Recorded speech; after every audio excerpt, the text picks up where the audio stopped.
thank you all for being here. I'm so grateful, and um, I'm always amazed when people come and they want to listen and hear about art. So it's great. Um, so thank you. So this exhibit, more than I would say, my last two exhibits have been very much about. Um, so the one before the last one was This Moment Is Now, which was like 4 years ago, I think, which Gundy it was at G44 at her 8th Street and gallery. And then I exhibited here um, 2 years ago, and it was The Texture of Life and the Beauty of This World. And so those were pretty deeply personal, but I feel universal kind of exhibits. And then this one is very much so outside of myself, but of my interests. But um, really, it's a conversation I wanted to start because it's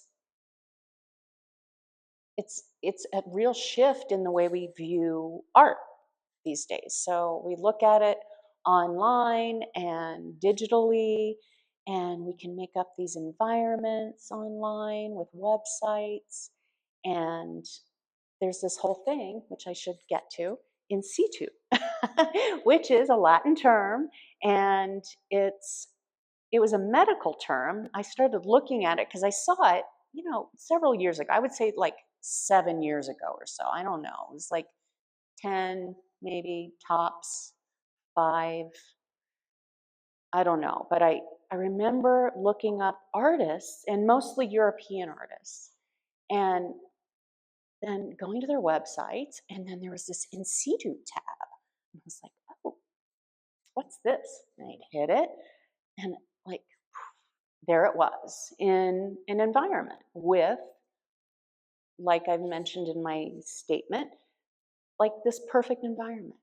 Perfect, I'll call it a Davenport, like for the old people here, like really, like mid-century modern, huge, every attention to detail, very architectural, and the perfect lighting and lamp, and a plant, maybe the perfect rug, and there was their art.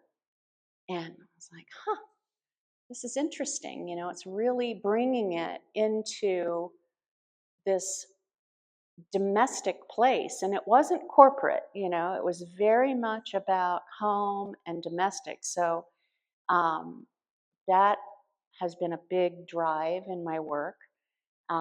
All things domestic and that environment of home and family and craft and all these things.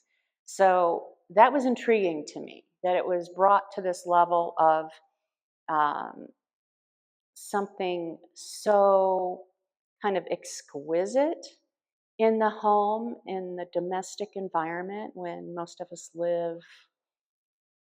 you know, you know how we live, where it's like it's a lot of chaos, and a lot of stuff, and it's not always that perfect. So, and it kind of was unsettling to me a little bit. I loved it, but it was unsettling. So I didn't know what I thought about it. So this exhibit kind of embraces that that whole thing, this whole movement. I need to get on mark here. Um, so in situ means in position, but it's a medical term. And so say you have cancer, and a doctor goes in and they find that cancer cell, and they're going to say it's in situ, it's in its original position. And that's what it means, basically, medically, that it hasn't spread, it hasn't gone into a lymph node or whatever, it's in situ. And in situ in art kind of means something very different, the way the art world has embraced it. It's putting it in a different environment, really, it's putting it in another place. And it's another place outside of a gallery. It's another place outside of a museum. It's not the typical space. It's a very digital space. It's the space we engage in when we're on our computers or on our phones.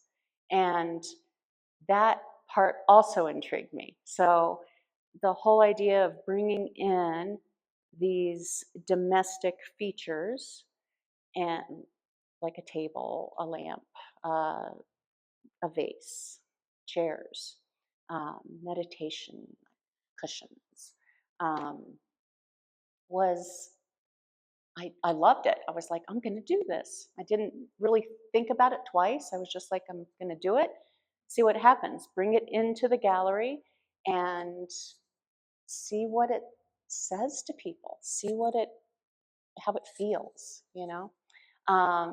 So it was really about a combination of environment, space, installation, painting, making it all kind of work.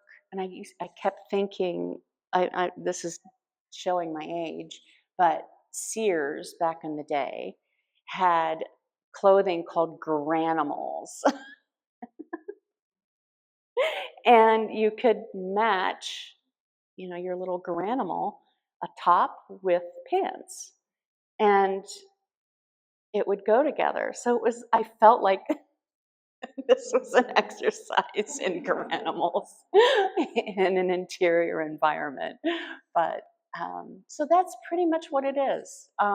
So it's kind of open to thought, to what's going on, where we exist virtually, which is huge, unfortunately, because this is so nice. And where we exist here together in the gallery space, and what it feels like, what you're thinking about. So I'm more curious, more than what I have to say, what your thoughts are about this world. And it's such a marketing tool too for gallerists now. Like, I remember when Gundy did it with one of my pieces, and I was like, oh my gosh, how did you do that? That's so fun. And I saw it in this environment. I'm like, oh my gosh, somebody with that house needs to buy this piece. And put it in there. So that's what this is about. And I guess I'll also add, I really have tried in my life to, I don't know, I'm very formal in my work as far as like um, movements. They inform me so much. I respect them so much. Uh, who has put forth art before us? And some of I'll just say the movements that have truly influenced my work the most are minimalism, pattern and decoration, which are movements that were in the timeline of art history. Um, you have minimalism, which was a very testosterone, male-driven movement, very much outside of any emotion or any touch of the human touch or feeling. And yet, I would say, viewing it, I feel very differently about that, when I see it and experience it. And then going into pattern and decoration, where it was a female dominated movement, not to say there weren't women in minimalism and Truett, and that there aren't men in um, pattern and decoration. Um, Kushner and Robert Zakanich, which are just, he's like my all-time favorite, I think, in that movement. But then the other, I think, aspect of my work that I truly embrace is women, domestic women in craft. And when I finished graduate school, I immediately became a mom, and I was like, oh, what is this? And I thought graduate school was hard.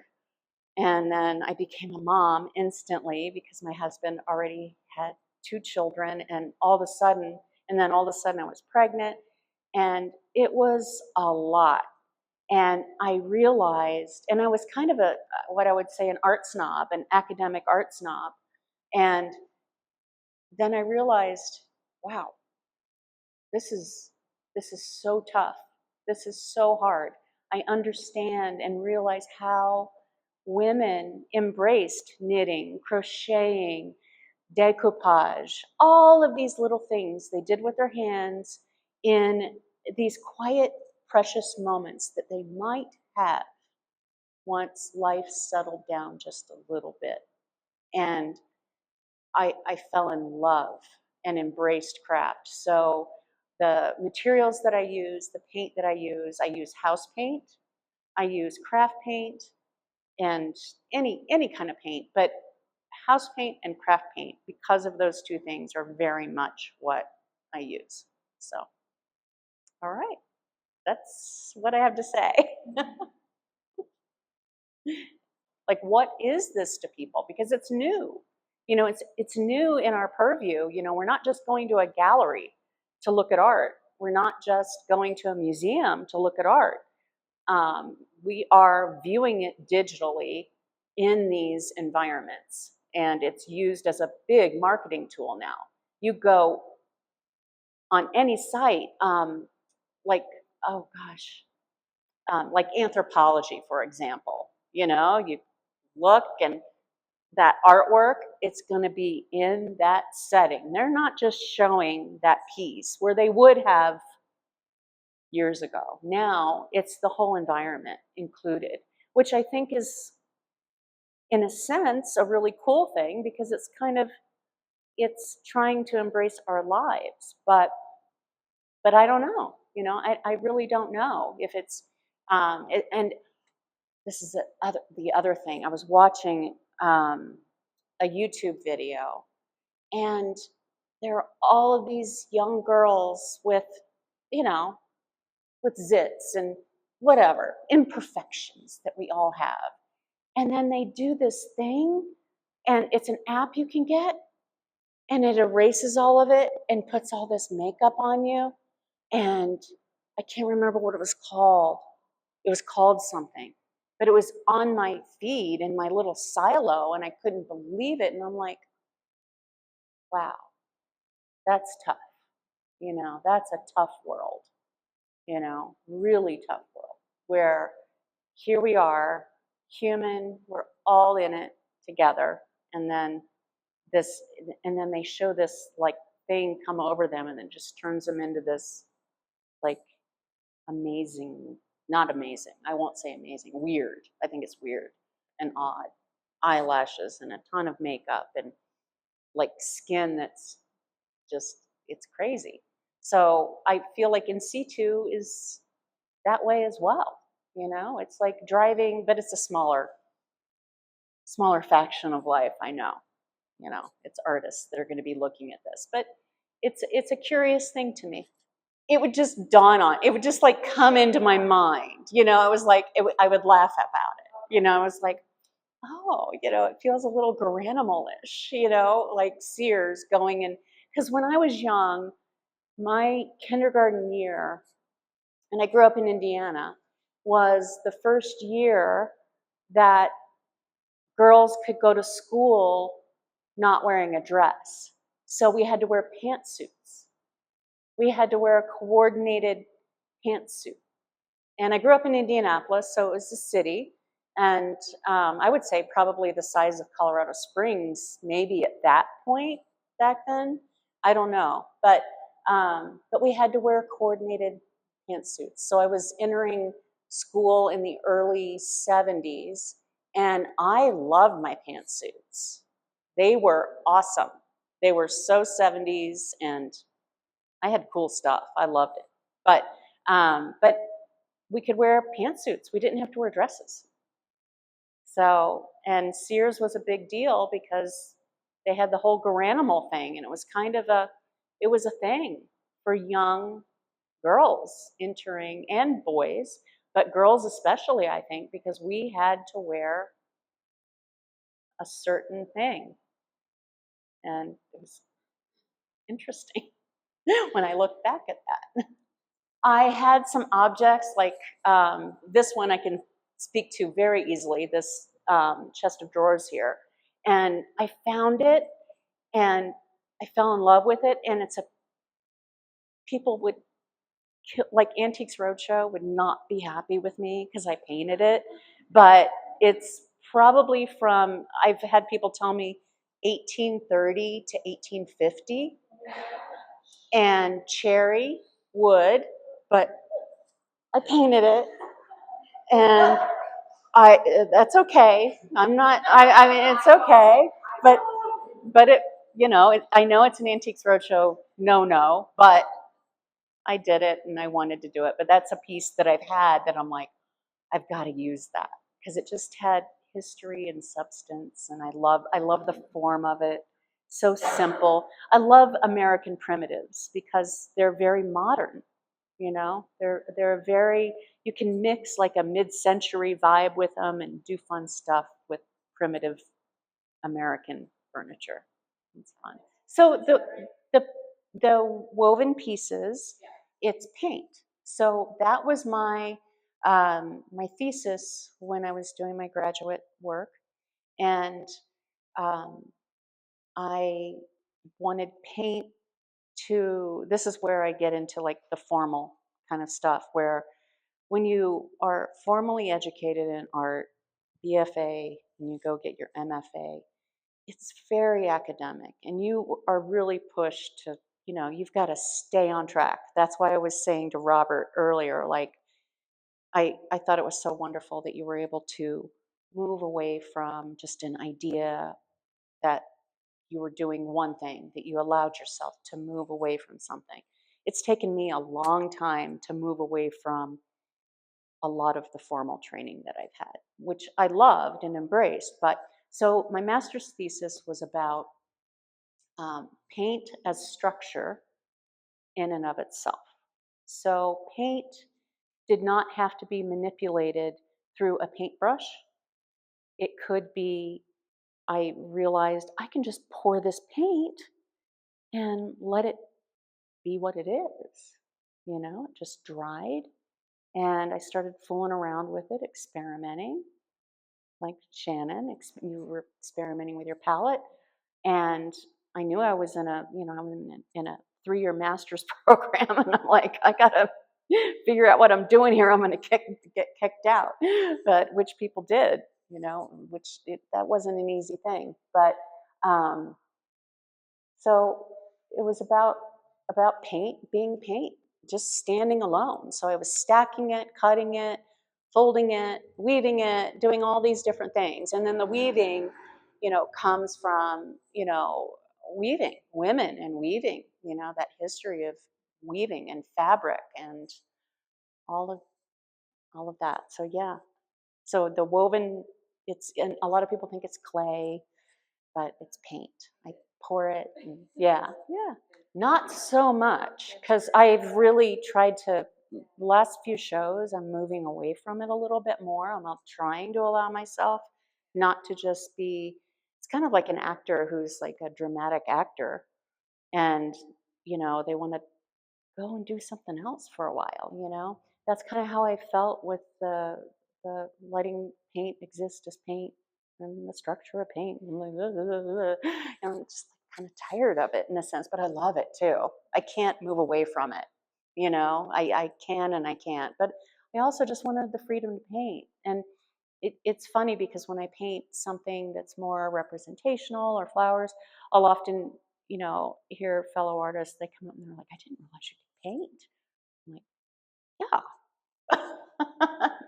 I, I can paint. I know how to paint with a brush. But they, you know, a lot of people didn't see that originally. And I wouldn't do that, you know. I mean, I did that when I was in high school. That was kind of like when you do representational work, I felt like that was what, that's kind of your way into art. That's how people recognize, I think, that you have talent, is through representation. And I think more now people are opening up to other ways of recognizing creativity. But back in the day, it was like, if you can draw a tree, and do that, you're an artist. You know? So, all right. Thank you. Thank you. Thank you.